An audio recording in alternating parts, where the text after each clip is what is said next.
Should we start with the very early history of John Carter? Because I know obviously you've not been involved with the project since the first ever efforts. No. But it was very nearly the first ever animated film. Yeah, I may be wrong on the exact year. I want to say something like 34, 35. Bob Clampett, who some people may know as a Warner Brothers Bugs Bunny cartoon director, thought it would make it was one of his favorite strips in the newspaper, the John Carter series, and he thought it would make a great full animated feature. You have to remember at the time that was a novel idea. All there was Snow White. And so that was a real novel thing to want to make another animated feature. I believe actually when it first started, it was before Snow White. Oh, maybe I don't know. See, I'm not sure about the timing on it.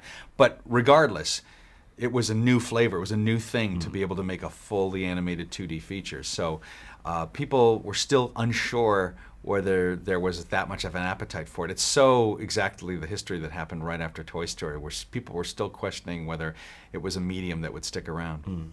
I mean, I'm curious, as a man whose background is in animation, how you see the world being different. I mean, John Carter would, I imagine, if it had been made, have been targeted at a wider audience than just children. Snow White was very much a children's Oh, film. I think Disney would have argued that. No, he was always very open about saying, "I'm making movies for the children and everybody." So what he meant was that, there's nothing exclusive about it. That it's an all ages property, and that's why all ages watch it. And to me, that's the strongest audience. So you don't think that there's nothing juvenile about Snow White? No, but you don't imagine that the history of animation would have been very different had there been a film targeted very much at a more adult audience. I don't know how adults, again, if you're talking like R or something like that, who knows? Who knows what was in Bob Clampett's mind? I mean, it would have been high adventure, but I mean, that's no different than you had all ages watching things like Flash Gordon and, Buck Rogers years later. And it's I don't know if it would have changed. Who knows? Who knows? And I mean, getting on to, obviously, your John Carter.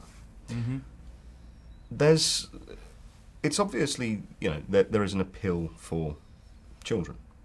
Without question, there is this sort of fun adventure frolic. But while you were making it, given how much source material John Carter, or how much John Carter has inspired other features, were you conscious of, with the exception of very young kids who haven't seen a lot of the things it's inspired, everyone else going, yeah, that's great, but it's been in whatever?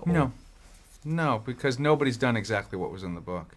I mean, I love all those things that have been inspired by it, and if I could watch them, and I've been the biggest fan of this book for 30 years, and I never felt I was seeing the book I had read, then I knew there was a place for it. It's inspired a lot, but nobody's ripped off from it. Nobody's literally done what's in those books. So that's why I know it could fit. And I've never thought about the differences between ages of who watches movies. If I did, we'd never make any of the movies we did. That is the wrong way to think. I don't expect any artist that I go listen to their stuff or watch their stuff or read their stuff to be guessing who their audience is. My contract with them is that they're being true to their passion of who they are and expressing whatever passion they've got to do. And that's why I follow an artist. So in respect to whoever's going to come to anything I watch, I'm going to do the same thing and just follow my muse and not worry about who's going to see what. It's not a business for me. It's something I would do if nobody paid me. So that's the difference.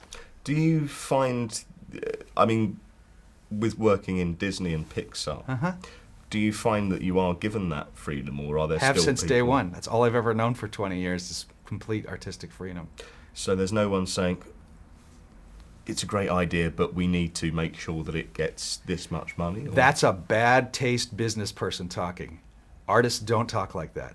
They just go with their gut, and you surround yourself with really talented people that have taste, and they'll tell you if they think it's not good enough yet. That's what you want to do.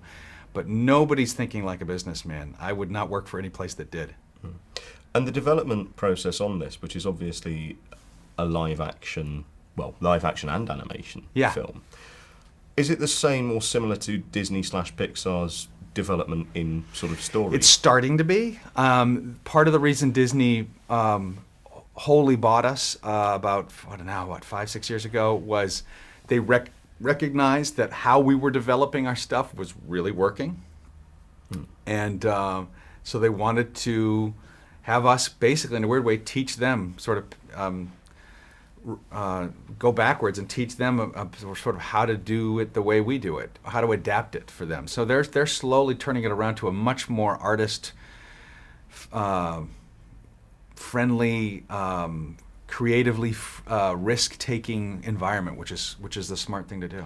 And is that the same as the sort of, I know Disney at the animation level, they'll not start with a script, they'll start with boards and then works. Well, they actually do both. They actually do start with a script. They just recognize that you reading it is a far cry from seeing it, and so it's really started out of economics a long time ago, that they just couldn't afford to animate and then see if they were wrong.